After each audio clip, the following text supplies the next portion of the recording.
The state has been more interested in individual increments of the economy. In the general area of infrastructure writ large, they have been more interested in elements of infrastructure that meets a particular state need than they are in an infrastructure that would support regional growth patterns. And there was a good bit of money that went into local housing trust funds because there was a statute that was passed in the middle 70s that required a certain set aside for redevelopment funds to go into housing. And that fund built up. It wasn't really clear to the administrations, plural, until the mid-90s when they discovered that most of that money came out of the school finance system.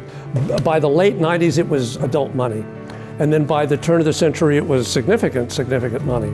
The cities that had the most robust redevelopment programs that put a significant amount into housing, they were cities that had a fairly low share of the property tax, and the schools had a large share of the property tax. It's the best of all worlds for them because they can use somebody else's money to finance the things they want to do. What model should we use to basically put new authority back into community governments now that the redevelopment system is gone?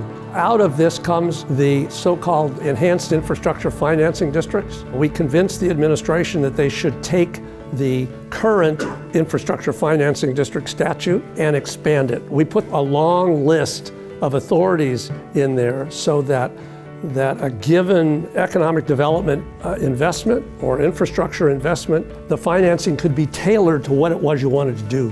What the state did was the state reduced the rate that you all pay on your cars and instead backfilled that by moving property tax from the schools over to cities and counties. So the amount of property tax that's available to increment for these activities has grown significantly. Cities that had a big property tax base and had populations of roughly over 150,000, just that money rolled in big time.